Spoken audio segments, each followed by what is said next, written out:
Hello, everyone, and welcome into another edition of the GSMC College Football Podcast brought to you by the GSMC Sports Network. I'm your host, Tommy Brzee. It is Tuesday, April 23rd, and we have a great show for you today. We are going to be focusing a lot on the NFL Draft today. Obviously, the draft week just started. We're about a little over 48 hours away from the first name being called, so today I wanted to start with going through my position rankings. I'll first go through all the offensive positions and then go through all the defensive. So Top 10 Tuesday, we will have a ton of top 10s today.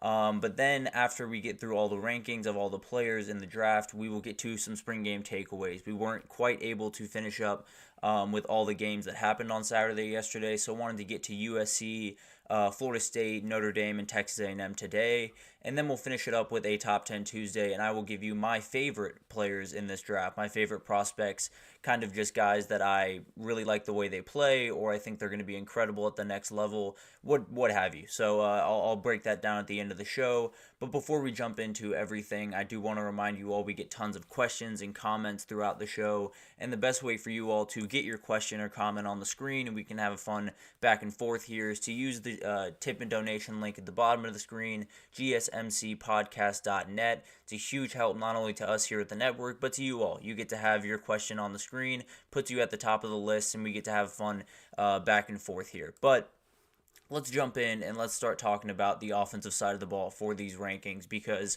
there are so many incredible positions in this draft, but it feels like the two that really stand out above the pack are offensive line, particularly offensive tackle, and wide receiver. So we're going to jump into both of those, and I have the offensive rankings right here. So tons to break down in this. I did include offensive line kind of as a whole position group. Obviously, there's interior and offensive tackles, but just to make the list even on either side of the ball, figured I would just group offensive line together, but we're going to see a lot of offensive tackles. So it all starts with Joe Alt, in my opinion, and I think in pretty much everyone's opinion. The dude's an athletic freak. He's so rangy, so his ability to pretty much play wherever you need him to on the line is really remarkable. I think he is a slam dunk top 10 pick. I would be very surprised, honestly, if he made it past number 7 at the Titans. So I think this is obviously the number one offensive tackle, the obvious number one offensive lineman, and I think we'll continue to hear that throughout this process, and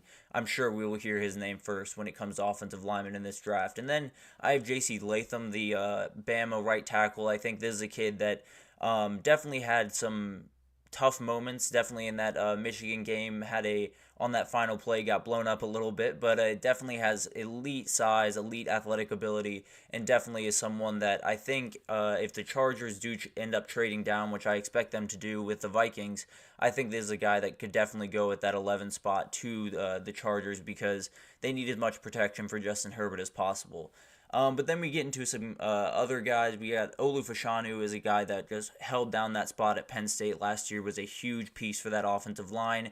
You have Talise Fuaga, who might be the most athletic guy in this entire group. He's just remarkable at offensive tackle for Oregon State last year. Trof Fautanu is another guy that is just remarkable. The ability is just insane. He can play tackle if you need him to, but definitely is more of a guard. Can just absolutely overpower people whenever you really need him to. Amarius Mims is kind of a toss-up. A ton of athletic ability on this kid, but definitely had some injury trouble. There's definitely some worries around him, but I think he's definitely going in the first round, partly because so many people need an offensive tackle, and when a guy's 6'8" and 350, it's hard to pass up on that guy. So Amarius Mims, I do expect to go in the first round. Jackson Powers Johnson is someone I've seen kind of fall lately. I think Graham Barton has been getting some love at that center position for being the number one center off the board, but as far as I can see, Jackson Powers Johnson is comfortably the best center in this class. I think Graham Barton is incredible, don't get me wrong, but I just think Jackson Powers Johnson had a remarkable year at Oregon. I think he's someone that can be a starter right from the get-go, and you see teams like the Eagles, you see a ton of other teams really that need that interior line help. So I think Jackson Powers Johnson is someone definitely to watch at that position. Then you have Tyler Guyton. He's someone that is definitely really remarkable. I think in these offensive tackles, I definitely could have flipped him with Amarius Mims. I think he's someone that will go later in the first round, but at the end of the day will be very, very good for whatever team he goes to. I've seen him time and again going to the Cowboys at 24, so would not be surprised there. Then I have Connor Beebe, who's someone who is a little bit lower on boards for most people than it is for me. I think this is a guy that was just remarkable for Kansas State and kind of was that linchpin for that offensive line, at least for that 3-year stretch that he was just so dominant in the Big 12. So a little bit undersized, but definitely a guy that has tons of ability and will be working his butt off to be incredible at the next level. And then I finish it out with Jordan Morgan, another guy that could sneak into the first round, along with Roger Rosengarter from Washington, two guys that I find are sitting somewhere around the 30 mark in the first round. So it'll be interesting to see if anyone snaps them up. But let's keep it moving here because we got a ton of names to get through. Tight ends, the number one is easy. It's Brock Bowers. I think he is one of, if not the best straight-up prospect in this class. I think Marvin Harrison Jr. is right up there with him, but this dude is just remarkable. His athletic ability is off the charts, obviously. He does stuff that I've never seen be done by a tight end. Obviously, the blocking is a worry. The overall size is definitely a worry, but I think when you put this guy in the right situation and put the ball in his hands, good things happen. So I wouldn't worry too much about that. Then I have JioSaavn Sanders, and I totally get he kind of has the same issue of Brock Bowers, where the blocking is not necessarily where you want it to be, but elite pass catcher, a guy that will totally transform your offense and definitely make you a for real offensive team, especially from that tight end position. So probably won't be going to one of those teams that has a very good pass catching tight end already, but if you have a dirty work guy, as it were, and then you need someone to kind of polish it off in the pass catching game, I think JioSaavn Sanders is a great choice there. Ben Sinnott is Kyle Juszczyk to me. He reminds me so much of that guy. I think he's a remarkable H-back. I think he's someone that you can line up all over the field, and he'll do literally whatever you ask him to do. So really like that kid. Think he's really talented and maybe a little bit undervalued, to be totally honest. Dallin Holker is a guy out of Colorado State that made that remarkable play in the combine where he caught two passes in. He caught one pass, held on to it, and then caught one with his other hand on the gauntlet, which was just weird athleticism that I did not expect to see during the combine. But he's really remarkable. He's a guy that I think kind of has that Sam Laporta type vibe to me. I think he's going to be definitely someone that you can pick up a little bit later in the draft, but could have a huge effect in his rookie year. Then you have Theo Johnson, just an athletic freak. Cade Stover is a guy that has been consistent as can be when he was at Ohio State, can do a ton of different things offensively. So I think teams would definitely fall in love with him. Jaheim Bell, kind of the same thing as Theo Johnson or JioSaavn Sanders, honestly. A elite pass catcher, not necessarily the biggest guy in the world, but definitely can add something to your offense. Tip Riemann is a guy from Illinois that is just as consistent as it comes. I think he's a fantastic blocker among this group that struggles a little bit. I mean, you have Ben Sinnott, you have Dallin Holker, but in terms of elite blockers, you don't have necessarily a ton to choose from, but these two guys, Tip Riemann and A.J. Barner from Michigan, are very, very good at that point, and that's just because, Big Ten football, you absolutely have to be, pretty much, if you want to get recruited.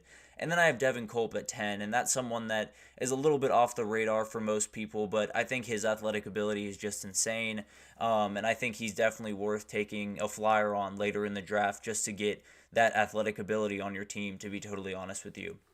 Then we get to the group that was by far the hardest to rank in the wide receivers, and I left a name off here that I'll get to here in a second that I probably should have put on, to be totally honest, but Marvin Harrison Jr. sets it off. He is the most NFL-ready, maybe prospect in this entire draft. Just remarkable. Definitely probably didn't help his case necessarily throughout the draft process, not working out and stuff, but I don't necessarily think he did too much to hurt his case by any means. I think he will go forward to the Cardinals, and they will be very happy they made that decision. Then I have Malik Neighbors. I did have Rome Odunze early on in this process as my number 2 wide receiver. I've kind of changed tunes on that. I think Malik Neighbors' ability to separate, I think his athletic ability and kind of just lining him up wherever you want on the field just makes him a little bit more of a factor than Rome Odunze will be, at least in his early years in the NFL. But then I have Brian Thomas at 4. I think in terms of athletic ability, he might just be second to only Marvin Harrison Jr. in this group. He's just remarkable. Someone that can absolutely change the game for you. Very tall, very fast, just really incredible. Incredible player that I think could become a elite NFL receiver, to be totally honest with you. Then you get into the group that is really hard to rank. You have A.D. Mitchell, I have at 5. I think his athletic ability, much like Brian Thomas, is just too good to pass up. I think you have Xavier Worthy at 6, someone that can totally change the complexion of a game just when you put the ball in his hands. And then I have Ladd McConkey at 7. I think this is one of the most overlooked players in this entire draft. I think wherever he is taken, he is going to make his team very, very happy. He's just a remarkable kid. I think his route running is honestly as good as anyone in this draft, maybe better than everyone else in this draft. So I think he's someone that no matter where you get him, you're getting a receiver that is going to show up every day, is going to give you a lot of good reps, and pretty much catch everything that comes his way. So huge fan of Ladd McConkey. I think he's going to make a huge difference at the next level. Then I have Troy Franklin at 8. I think he's someone that is a little bit undervalued in this whole craziness that is the wide receiver class. I think he's someone that can be a huge difference maker, kind of a weird hybrid almost between Ladd McConkey and Xavier Worthy, where you have the speed, you have the elite ability, but that route running is not a slouch by any means. So very excited for this kid. I think it's going to take him some time and might be more of a gadget guy early on, but definitely has the ability to become a very good wide receiver at the next level. This is probably where I made a mistake, honestly. I probably would have put Ricky Pearsall in here at the 9 spot over Leggett and then move everyone down 1 spot. But to be at the end of the day, these two guys are just remarkable, and Xavier Leggett and Malachi Corley. I think both of these guys are very different receivers, to be totally honest. Malachi Corley is a little bit more of a polished kind of a slot receiver mainly, and then you have Xavier Leggett, which is just an athletic freak, remarkably fast, incredibly strong, just one of those guys that absolutely jumps off the page when you see him play. So I think Ricky Pearsall, these 3 in general, or really the back 5 of this list, are really bunched together very closely, and there's guys off this list that I will talk about later that are just remarkable. So this wide receiver class is pretty much as deep as I've ever seen it. But let's move on to the backfield, and let's start with the running backs. I do have Jonathan Brooks as my top running back in this class. I think he's the most complete of the group. I think other guys have some attributes that are just remarkable, but I think Jonathan Brooks, from a pass catching standpoint, from hitting the whole vision, all of the things that you need, he doesn't necessarily, jump off the page in any one specific factor, but I do think he does everything remarkably well. So I think he will be the first running back off the board. Then I have Trey Benson, who I think is a remarkably good player, can pass catch, can do a ton of really, really good things on the offensive side of the ball. Jalen Wright has just outright speed. I don't think I need to worry about him too much. He's just get the ball in his hands and let him work, kind of a oh my gosh, the Texas A&M running back. Why am I blanking on his name? Devin Achane, excuse me. Definitely someone that can just change a game the second you put it in his hands.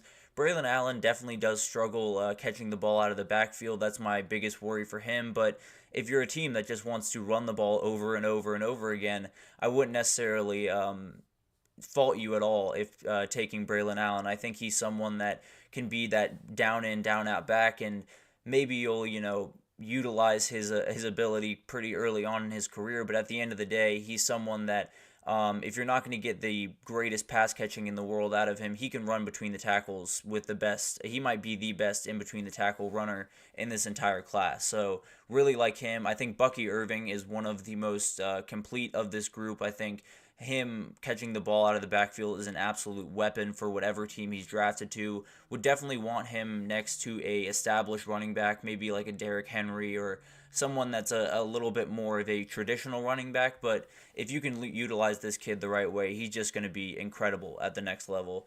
Then I have Blake Corum. I think he's someone that you got into the draft process and you almost expected him to be the number 1 running back, right? The remarkable things he did at Michigan felt like he was going to be the guy, but not necessarily the greatest pass catcher, a little bit undersized, so definitely some question marks around him, but we know what the dude's about.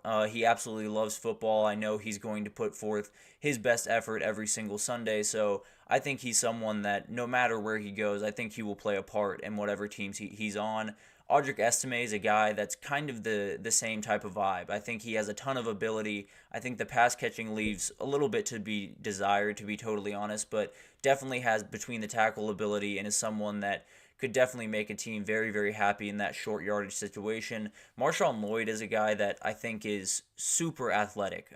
He's someone that I think right now you're kind of working with a little bit of a project, but if you can make it happen and you can get the most out of him, he could be an elite running back at the next level. I think he never quite hit his full stride in college, was at USC, then to South Carolina, so had some bouncing around happening during his career. I think once he gets to set his feet and really figure out an offense, I think he could just be remarkable. Kamani Vidal is a guy from Troy that really showed up during the combine, was someone that tested off the charts, and very, very excited to see what he can do at the next level. And then Will Shipley. I think he's someone that his pass catching ability speaks for itself. There's something about him with the ball in his hands in open field that is just special. So I think he's someone that, along with kind of a Bucky Irving character, where you'd like him next to a very established, more traditional running back, but get him the ball in weird situations or get him the ball in screens, and he'll make stuff happen for you, that's for sure. But finally, let's get to the position everyone's been waiting on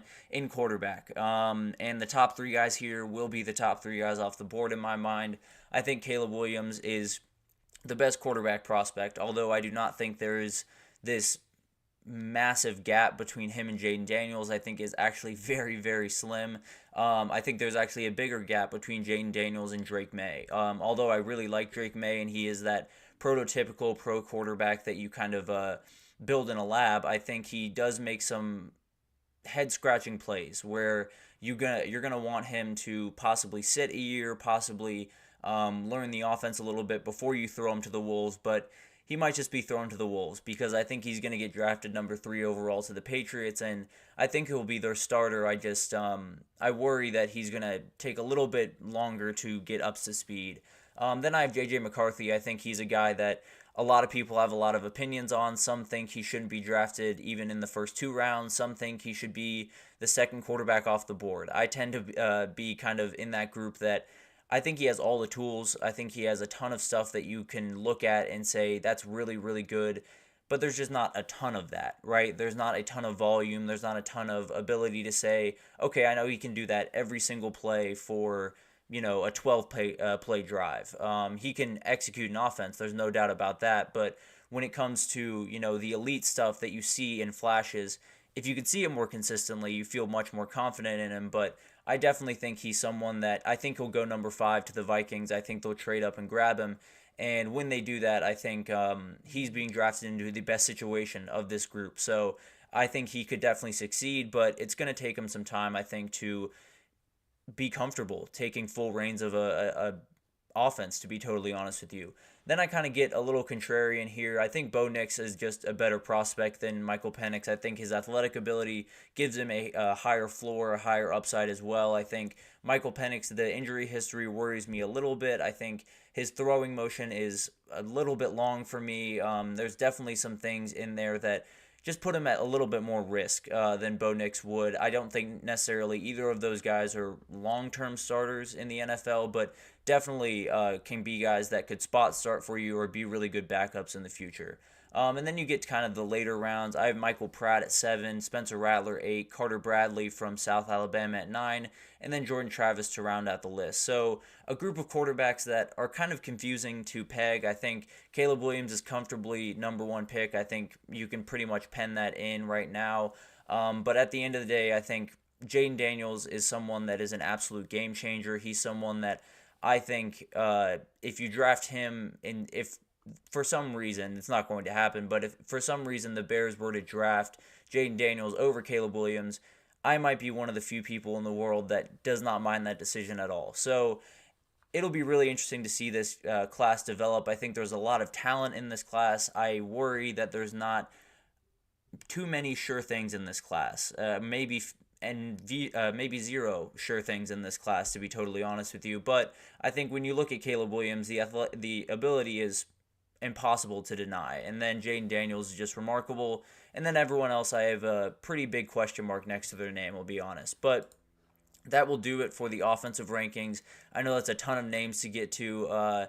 just wanted to give you guys an idea of where I stand on all these positions. But we're going to take our first break, and when we come back, we'll get to the defense. We'll do the same thing we just did. We'll break down everything from defensive tackle to edge to corners, and we will do every position top 10 and give you guys an idea of where the defense sits. So stick with us, and we will be right back with that. I feel like I'm losing my mind. Is everybody in the world blind? Please, Lord, give me a sign, a sign. I feel like I'm losing my mind. Is everybody in the world blind? Please, Lord, give me a sign, a sign. I wanna be the greatest. Everybody on the fake shit. I look around and feel like everybody is the fakest. I make this every day and I'm impatient, hoping one day I blow up from the basement. Statement, the top is so vacant. I don't hear shit that I think is amazing. Waiting for my day when I'm playing sold out shows where 1,000 faces. Hey, give me that crown, get in my way and to be put down. It ain't your place, all this my town. If I want that shit, then I'll get it right now. I'm losing it, the news it fits. I'm losing shit, a stupid myth. You choose to live or choose to dip. You choose to fight or lose your grip and lose a gift. I feel like I'm losing my mind. Is everybody in the world blind? Please, Lord, give me a sign, a sign. I feel like I'm losing my mind. Is everybody in the world blind? Alrighty, welcome back, everyone. We just got to all of the positional rankings for the offensive side of the ball for this upcoming draft that is happening or starting on Thursday. But now let's get to the defense. There's tons of talent throughout this defensive class. I think it all starts with the defensive tackles, to be totally honest with you. I do believe that Byron Murphy is probably the best defensive player in this class, and I have him as the number one defensive tackle in this group. I think it is pretty clear to me that this is a guy that is athletic ability, speed. He can do literally anything you want him to do. A guy that can go down to two knees against, 300-pound offensive linemen and then blow up a play is someone that doesn't come around too often. So I think he's someone that could sneak up into the first, in the top 10, honestly, to be totally honest with you. But I would expect him to go a little bit later in the first round, but we'll see what happens. He's definitely someone that has really, really high upside.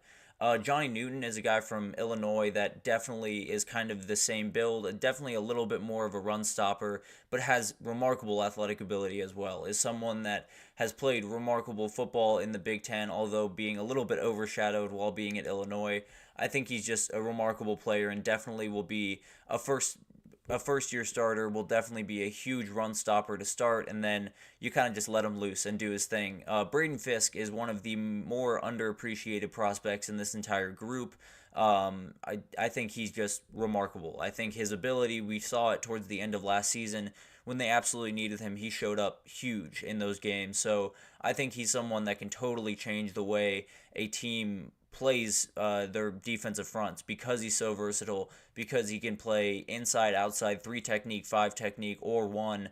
He's just incredible. I think he's someone that no team will regret drafting him by any means. You have Rookie Aroro, you have Chris Jenkins, Marshawn Neeland is someone that I've heard more and more about as we get closer and closer. I think people are slowly falling in love with this kid because of his elite athletic ability. Dwayne Carter is one of the best run stoppers in the entire country a year ago, will definitely be a huge asset for a team going forward. Michael Hall Jr., kind of the same thing. One of the very few defensive players to leave Ohio State, but a very talented kid. Leonard Taylor III definitely is a, big space eater type guy at the next level. Not necessarily the most athletically inclined, but definitely someone that can make a difference for your team. And then Mason Smith is the guy I have rounding out this list. And I think this is kind of a potential pick. I think you pick him knowing that he will only get better, knowing he will only take strides.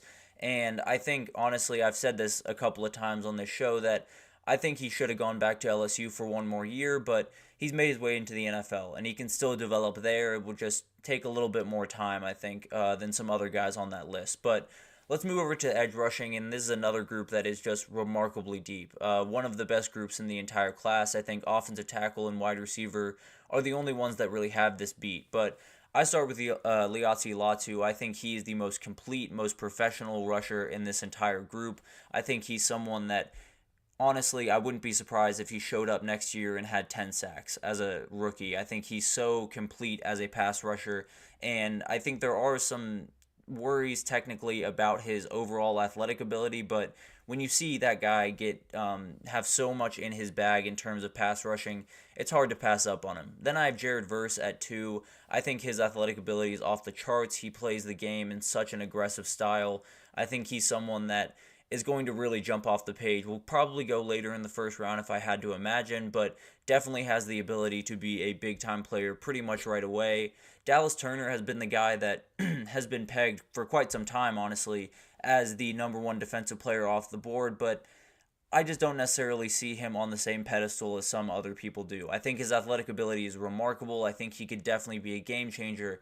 I just think it's going to take him some time to kind of fill out physically, get a couple more pass rush moves in his bag, and become the pass rusher he definitely can be, but is still a little bit away from being. And then you have Darius Robinson and Chop Robinson, two guys that were just remarkable for this team. Chop Robinson is honestly only second athletically probably to Jared Verse. He's just remarkable coming off the edge. They had to replace him with their best player in Abdul Carter this year for Penn State. So I think Chop Robinson is just going to be remarkable at the next level, and you'll be able to utilize him in a number of different ways, which is something defensive coordinators love to hear. So I love that kid. I think he's someone that is going to be a huge difference maker. I think Jonah Ellis is one of the most underappreciated defensive ends in this group. I think he is a very professional rusher, much like Latu is. Excuse me. And I think he's just someone that can definitely be a great. Will make every play. Will make the right play pretty much every time. Will not get you into trouble. Will not overplay his hand. Will not do anything to really hurt himself necessarily. And then will just be in the right position. And then you have Braylon Trice. I think he has huge upside. Gabriel Murphy, the exact same thing. I think Adisa Isaac is a little bit of a project, but definitely has the athletic ability to be elite at the next level. And Chris Braswell, kind of the same thing. I think he's someone that obviously can handle that real strength of, the SEC offensive lineman, but probably will take some time to get to where he needs to be as a pass rusher in terms of the technical work that goes into that. But let's move back a little bit and let's go to the other part of the front seven, the linebackers. It starts with Edrin Cooper. I think this is comfortably the best linebacker in this group. The most complete, can do literally everything on the field, is a game manager, is really the quarterback of that defense, has been for quite some time at Texas A&M, and definitely can be at the next level. So really like him. I think Peyton Wilson is an athletic freak. He can do literally whatever you need him to do. I tend to believe he'll be kind of in more of a pass rush type role at the next level, but you can put him wherever you need him to be, and he'll make plays for you, that's for sure. I think Jeremiah Trotter is someone that is as consistent as they come. He's not going to miss a lot of tackles. He's going to be a great linchpin for a defense wherever he gets drafted. I think Junior Colson's kind of the exact same. A dude that is super athletic, makes just insane amounts of tackles. I mean, we saw it at Michigan. He was their leading tackler, I believe, the last 2 years. So someone that is an absolute game changer, will be someone that will probably get taken a little bit later in the draft, but definitely will make a team very happy. Tyron Hooper is someone that transferred from Florida to Mizzou and really showed off his athletic ability. I think he's just remarkable at that position. Javon Solomon from Troy, kind of the same thing. Maris Leafau is someone that definitely needs some work in terms of filling out and becoming that middle linebacker that he's capable of being, but definitely has ability. I think Jalen Ford is a little bit of a project as well, but showed off his athletic ability at Texas, especially in coverage. I think had 4 picks one of his years, so definitely a lot of athleticism at that position. Braden McGregor is a guy that I think is getting overlooked in this group. Definitely a really good, I think more of a pass rushing option, kind of like Peyton Wilson. And then you have Traven Wallace, who I think is a beast. He's so athletic. He's so rangy. He's someone that if you put him next to, a Jeremiah Trotter type, a guy that is a really, really solid middle linebacker, and then just let him roam, I think he could just be incredible. But let's move to the back end, and let's get to the cornerbacks. And I think Quinyon Mitchell starts it off here pretty comfortably. I think he is so complete. His physical ability, his strength at the point of attack is something that's just remarkable. But I think Terrion Arnold is not really far behind him. I think his technical ability in terms of coverage, and especially playing press coverage, is pretty remarkable, especially for his size. I think he's someone that definitely has not hit his ceiling yet and will have plenty of more work to do. And then you have Kool-Aid McKinstry, his running mate at Alabama. Athletic ability, speed, everything is just off the charts with this kid. So definitely really like him. I think he could be a difference maker all over the field, to be totally honest with you.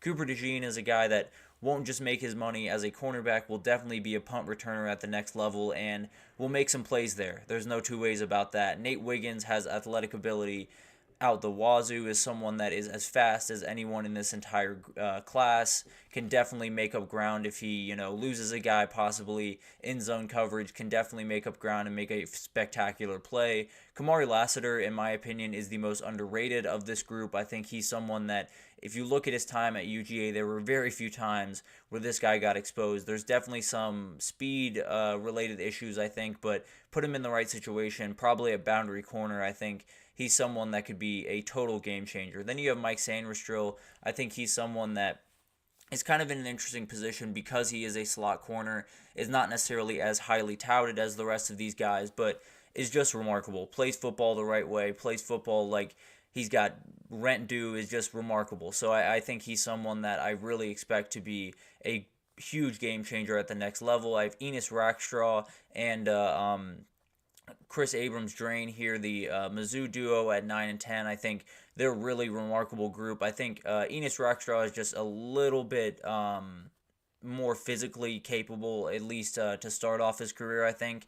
And then TJ Tampa is a guy that might be a little bit later in the draft, but plays fast, is really aggressive at the point of attack, and I think will be a really, really good piece for a team going forward. Maybe not next year, but throughout his career, I think he could be a huge piece.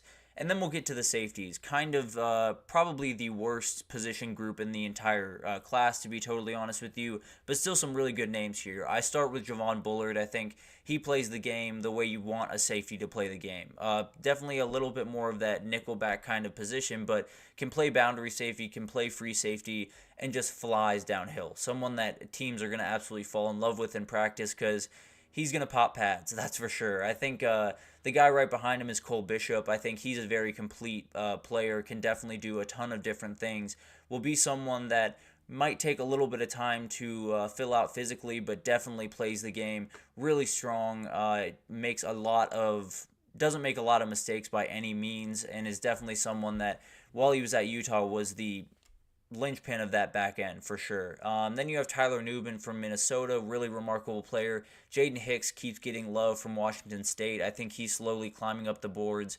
Trey Taylor is the guy in this group that I think is getting overlooked, though. His athletic ability, especially in the pass rush game, where you don't necessarily have as many safeties, pass rushing these days. You had Jamal Adams. You have some other guys that dabble in it from time to time, but this is a kid that you can absolutely fly off the edge and hit a quarterback where he's not getting up for a minute. So I think he's someone that might go a little bit later, but could be an absolute game changer for a team. You have Kalen Bullock from USC, Tyke Smith from UGA is a very complete player. Jalen Simpson from Auburn is a guy that I think has a ton of upside, just needs a little bit of time to kind of learn the intricacies of that safety position. Then you have Cameron Kitchens, who did not necessarily have the greatest pre-draft period, but has tons of really good tape from Miami. And then you have Damani Richardson to finish it out at Texas A&M.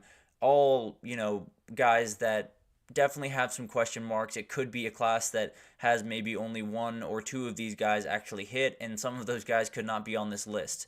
But at the end of the day, I think there's a group of guys in this group, or in this safety group, that definitely could make a difference for their team. I think they're guys that play really fast. I think Javon Bullard's a guy that teams are just going to fall in love with. Whoever drafts him is going to absolutely love this kid, and I think keeping him off the field is not going to be easy. But that'll do it for the rankings. I know that was a lot of names, a lot of information to throw at you, but wanted to make sure you guys got an idea of where I sat with all of these position groups, who I thought was kind of setting the pace at each position group, and who I thought was kind of lagging behind a little bit. But we're going to take our second break here, and when we come back, we're going to talk about some spring games, get back to the college football world, talk a little bit about USC, Florida State, Notre Dame, and Texas A&M.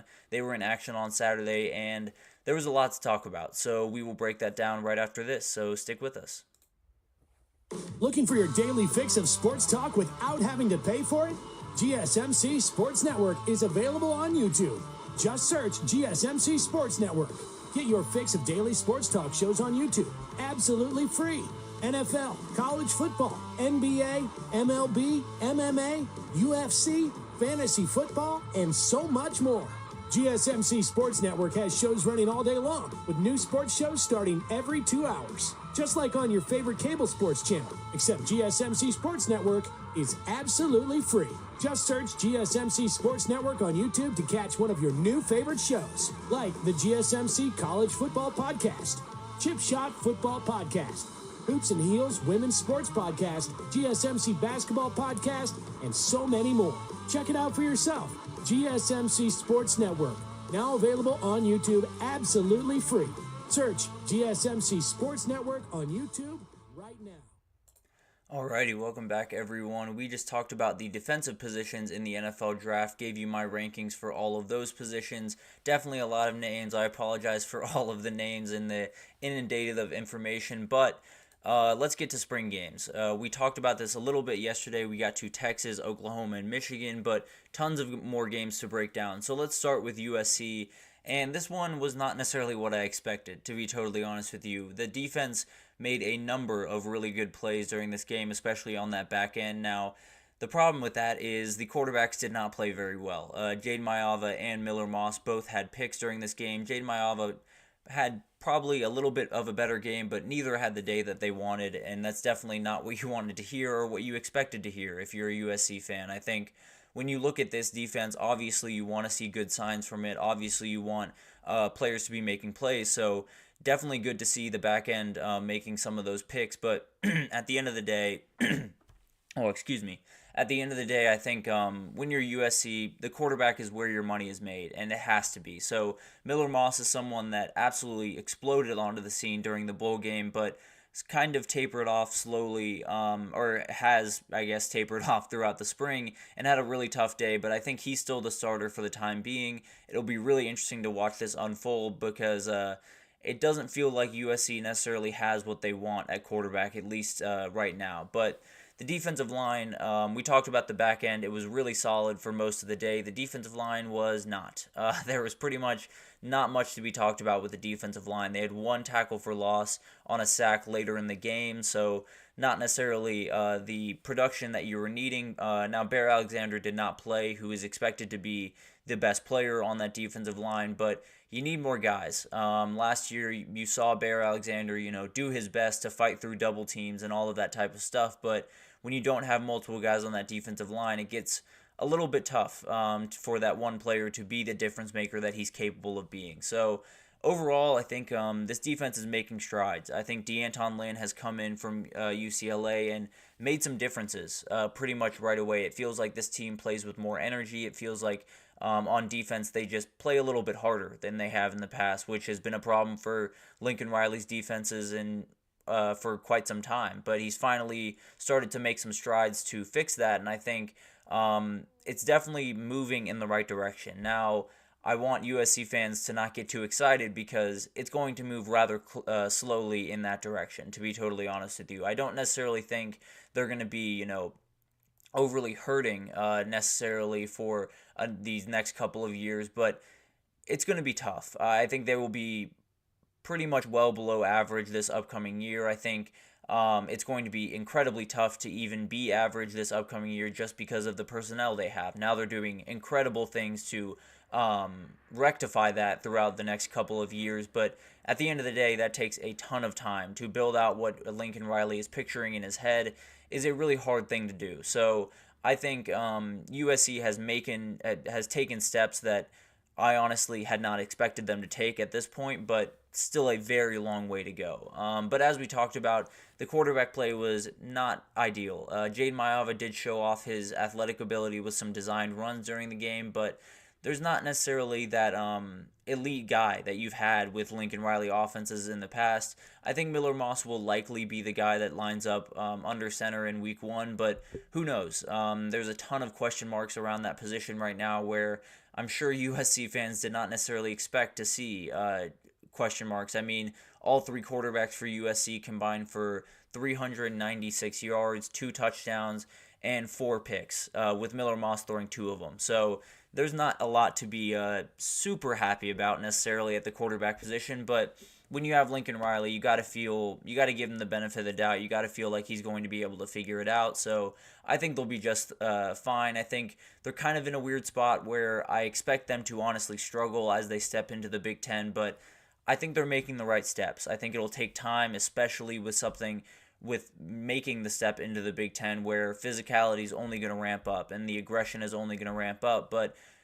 the steps are being taken, and it's going to take some time for the benefits to be reaped, but there's definitely a palpable change within USC the last little bit. But let's move on to USC, or not USC, we just did USC. Let's move on to Florida State, and let's talk about, first of all, the most pressing topic around this game that has to be talked about off the top. Those quarterback jerseys stunk. I don't know what they were thinking. I don't know. I get the idea, but man, those were rough. But let's move on to the actual football. DJ Uiagalelei was DJ Uiagalelei, which is not necessarily what you want to hear if you're a Florida State fan. He, throughout his college career, has been the guy that has shown these remarkable flashes of arm talent and of athletic ability, and then for the next 3 drives, he looks totally flat. And then he'll show you another flash of remarkable athletic ability or arm talent, and then he'll be, really inconsistent for the next 3 drives. So it's that frustrating cycle that has gotten DJ in this position that he's in right now. But it seemed like he was making strides in the spring for Florida State, but it did not look great necessarily on Saturday. I think he will figure it out, but they're going to need more from him than they got on Saturday if they really want to compete for a national title this upcoming year.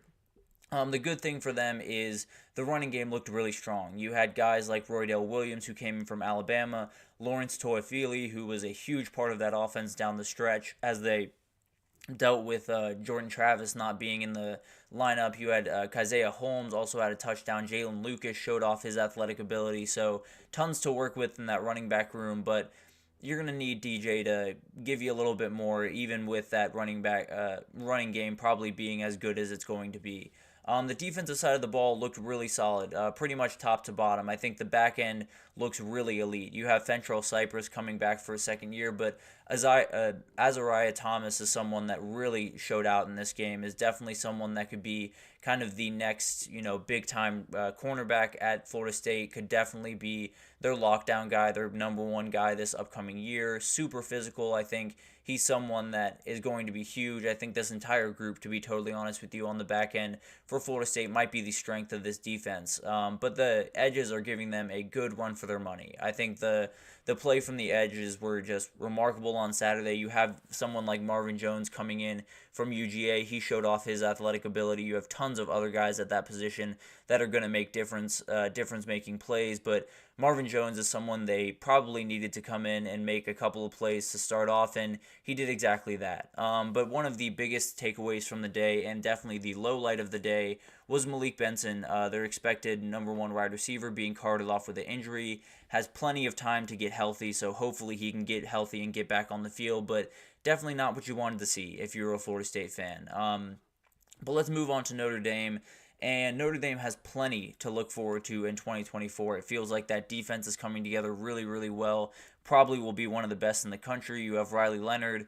But honestly, I think the thing that made most Notre Dame fans the most excited was the play of C.J. Carr, who probably won't be their starter until 25 or 26. So it'll be interesting to see what happens there. But Riley Leonard did not play, so tons of reps for him and Steve Angeli, 2 guys that looked incredible. Both guys looked really, really strong. The wide receiver group seems to have their wide receiver 1 in Chris Mitchell. Now they have still a ways to go in that wide receiver room in terms of figuring out the pecking order and making sure everything fits into the boxes you need it to fit into, but I think the ability is there. I think you have Chris Mitchell, you have Jaden Greathouse, Bo Collins, Deion Colsey, so tons of guys in that room. You just have to be able to fit them into the right position. So it'll be interesting to see how they kind of go about that this upcoming year. The O-line is also kind of a work in progress. When you're replacing someone like Joe Alt, it's never going to be easy, right? So they're definitely going to need to get a little bit better unless you want Riley Leonard kind of running for his life a lot of the time. You're going to need to get a little bit better at that offensive line and at that point of attack if you want to be the national championship contender that they're definitely capable of being. They just need that offensive line to be a little bit stronger than it has been throughout spring and it was on Saturday. That defense looks solid. I don't think there's any question about that. You have guys like Xavier Watts on the back end. You have Riley Mills in the front. You have Jason Onye was the guy that really jumped off the page on Saturday, was the standout of the day, and was just really remarkable, was all over the field. So I think they have tons of talent. I think that defensive line might be the strongest part of this team and this defense, but that back end is really good. When you have two guys like Xavier Watts and Benjamin Morrison, things go pretty well for the most part. So very interested to see what this defense can do because that's likely their path to a national title is having that stout defense and then having an offense that can run the ball, be aggressive at the point of attack, and pick their points in terms of the passing game.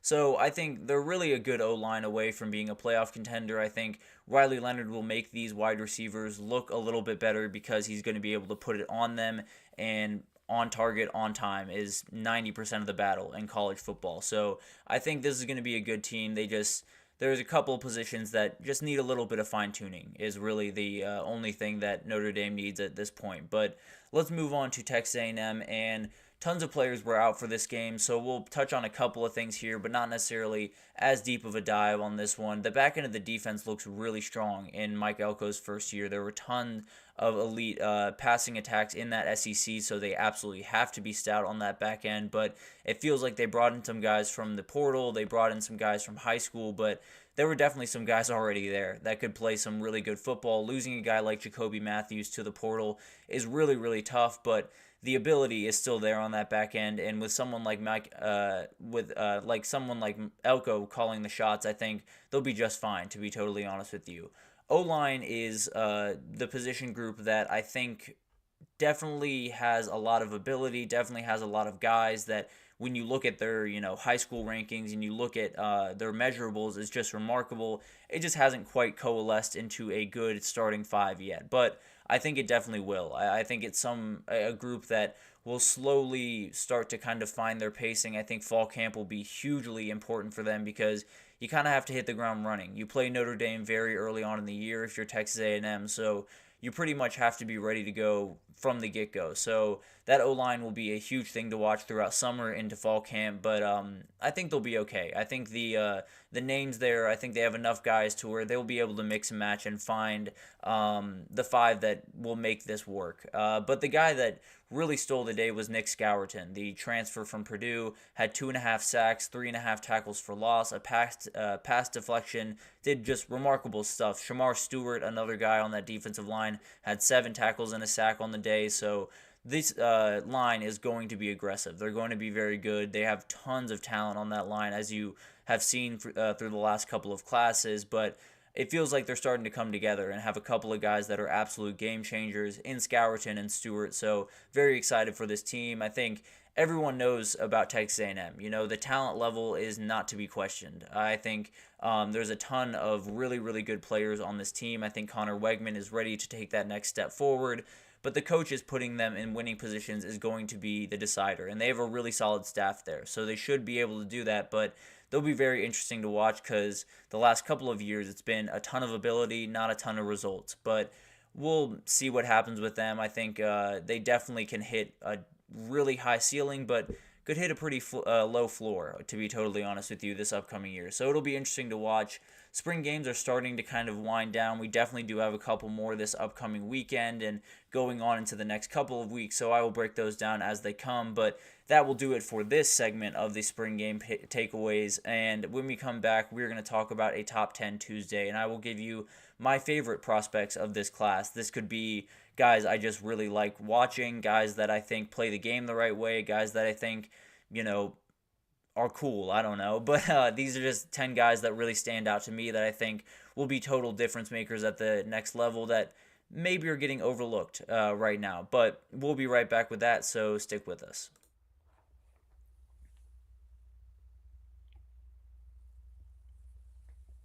For the best and latest podcasts available anywhere, go to the podcast app on your cell phone and type in GSMC to access free content-rich podcasts on health and wellness, book reviews, sports, entertainment, relationships, social media, movies, technology, finance, and even weird news. Subscribe and download the GSMC Podcast Network's family of shows, available everywhere podcasts are found. Alrighty, welcome back everyone. We just talked about all the spring games that went on this past weekend, just finished up all of the takeaways from those games, but now it's time for a Top 10 Tuesday, and these are my favorite prospects in this draft. This is kind of a hard thing to put together because there's so many guys in this group that I really like. I've talked a number of times that I think this draft class overall is just remarkable. I think there's definitely some positions that are some question marks for sure, but I think there's tons of guys in this group that are going to be total difference makers at pretty much every position across this entire group. So I wanted to give my top 10 guys as I see it and just the guys that I am so excited to watch at the next level. It all starts with Jaden Daniels, in my opinion. I think he was the most electric player in college football last year, was an absolute treat to watch most of the games. That game against Florida is honestly one of, if not the best single game performance I have ever seen. He's someone that will make a total difference for whatever teams he's drafted in, will put in the work that is absolutely necessary to get to that next level of what he's capable of being, because I don't think he's hit his ceiling yet. I think there's some people that definitely do think he has, and there's definitely an argument to be made that there's not necessarily a ton of places to go, but when you have that athletic ability and you still have area to build out that the frame that he has, I think the sky's really the limit for this kid. So I'm very excited to see where he goes. I tend to believe it'll be number 2 to the Commanders, but who knows? Maybe Drake May leapfrogs him and goes to the Commanders, but I cannot wait to watch this kid at the next level because watching him in college was an absolute treat at LSU. But number 2 is JioSaavn Bullard. I talked about him during the safeties portion, but the dude just plays fast. He plays the game like he has nothing to lose, like it's the last time he's going to play, and just gives off the absolute right vibe from that safety position that you really want. That aggression, that intensity, and is someone that really set the pace for 2 or 3 really UGA defenses that were just remarkable throughout his time in Athens. So I think he's someone that obviously in a position group that isn't quite as strong in safety, but he definitely tops the list and is just a remarkable player. I have Braden Fisk at 3. He's someone that is being entirely overlooked in my opinion. I think there's a ton of remarkable defensive tackles in this group.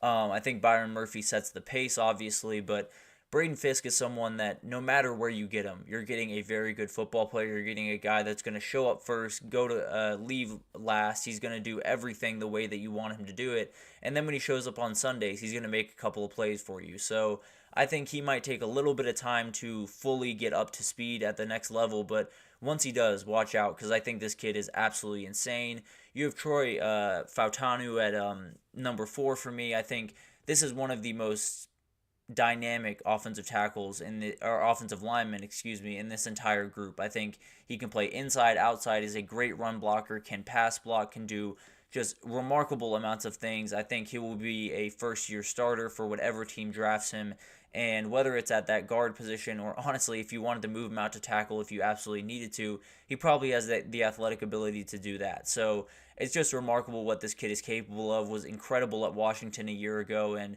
wherever he gets drafted this year, I think they will fall in love with him fairly quickly, to be totally honest with you. Then we have Trevin Wallace at 5. This is a guy kind of like JioSaavn Bullard, just plays football the way that I love players to do it, especially at that linebacker position. You have to be aggressive, you have to be fast, you have to play with a chip on your shoulder, and he does it to the nth degree. He's a guy that absolutely will fly through a gap and just tattoo a running back. He's someone that does just incredible stuff on the defensive side of the ball, is athletic enough to be in coverage, can do a ton of different stuff, but his real asset is his speed and his athletic ability. So he's someone that if you just kind of put him out in a rover position and let him go to work, he's just going to be remarkable for you. But number 6 for me is Brian Thomas. I talked about his athletic ability. A guy that is that big should not be that fast. That's just the plain truth. I don't know what happened with him growing up, but he's just remarkable. His athletic ability is off the charts. His catch radius is maybe second to only Marvin Harrison Jr. in this class. I think he's someone that definitely does have a couple of things that you'd love to be a little bit more crisp on. The route running is not necessarily where you'd love it to be, but in terms of that kind of Mike Williams, Chargers type position where throw it up, he's going to make a play and score a ton of touchdowns for a team, he's definitely a guy that can do that, at least early on, and then slowly develop into a more complete wide receiver that he's capable of being. At number 7, I have Ladd McConkey. I talked about him during the wide receiver group. I think he's someone that is really as complete as they come in this group. He is so good with route running. He does everything the exact way you'd want it to do, the exact way it's written out on a route tree. He does it literally the perfect way. When you saw him run through that gauntlet in the NFL Combine, that was very clear. It looked like everything was on a perfect line. The ball did not move when it hit his hands. It was just everything looked exactly how you want it to look. So Ladd McConkey, while if you were to walk up to him in a bar, he's not necessarily the most intimidating character in the world, will absolutely be a difference maker at the next level. And you can line him up in the slot, outside, you can line him up in the backfield. You can literally do whatever you want with this kid. As long as he has the ball in his hands, as long as he is on the field, he's going to make plays for you. So very excited to see what he can do at the next level. I think he's someone that could be a huge, huge difference maker, to be honest. And then I have 2 edge rushers here. Chop Robinson here at 8. I think his athletic ability is just so much fun to watch. I think he's someone that if, your favorite team drafts him, I think you'll fall in love with this kid. I think his athleticism is off the charts. I think he plays the game with an aggression that I really haven't seen very often throughout college football. He's so great with his hands, definitely has remarkable bend on that exterior. So someone that is going to be a big-time pass rusher will be really his main asset at the next level. Will not necessarily drop into coverage too much, or probably won't be a down in, down out defensive end, but will be that third down guy that will make those big plays for you. So very excited to see what he can do at the next level. I think Jonah Ellis is another guy that is definitely more overlooked than Chop Robinson. I think his athletic ability is not necessarily at the same level as a Chop Robinson or a Jared Verse or a Dallas Turner, but it's still up there. I think his ability is incredible. I think he's incredible during against the run, has really long arms, so can hold a offensive tackle at bay while he wraps up a running back, does incredible things on that edge, and does really, really just things that you absolutely need from an edge rusher. A lot of these guys in this edge rushing class are remarkable athletically, remarkable getting to the passer, but maybe don't do the mundane things quite as well. Maybe don't set the edge quite as well. Maybe don't run, aren't as great against the run, aren't as great in kind of the more bland tasks that they're asked to do. But Jonah Ellis does them to perfection. So very, very high on this kid. I think he's someone that has about as high of a floor as any edge rusher in this entire class. Very excited to see what he can do at the next level. And then at number 10, I have another Washington kid in Jalen Polk. I think he's so much fun to me. Him at wide receiver is just essentially having an Energizer bunny, and you can kind of just hand him the ball, let him fly, and do his thing. I think he's just remarkable. Kind of reminds me a little bit of Rondale Moore in terms of his ability and kind of the way I see him being utilized at the next level. Now, Rondale Moore was not necessarily utilized the best way in Arizona, I would think, or if you were to ask me, but I think Jalen Polk, if he's drafted into the right situation and given the chances to, be in on gadget plays, get that end around, get the jet sweep, do whatever he needs to do, essentially, I think he could be a huge difference maker where, he's not going to be wide receiver 1 or wide receiver 2. He's not going to lead you in receptions or anything like that.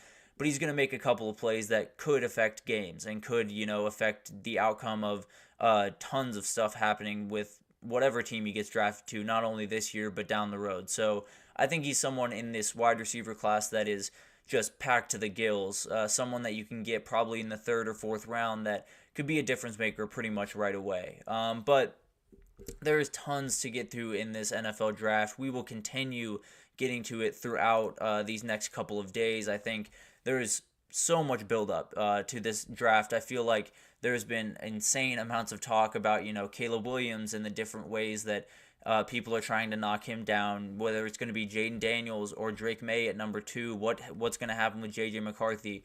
We will break all of that down actually tomorrow. I know ESPN just dropped their full 7-round mock draft, so I'll probably look over that tonight, go over it tomorrow, give you guys an idea of where we're sitting a day out from the draft. But there's going to be a ton of stuff happening, so we will continue to focus in on the draft pretty much until that first round happens, and then we'll probably react to the first round on Friday. So the rest of the week will be a lot of draft stuff. I wanted to get the tons of names and tons of lists out of the way as quickly as possible, so you guys got an idea of where I stand, and also you can, be looking at your screen and know who you're looking at when you see some of these guys called later in later rounds. But that'll do it for this edition of the GSMC College Football Podcast, presented by the GSMC Sports Network. Your support means a lot to us, so please remember to subscribe to the show, leave a positive review. It does make a huge difference for us.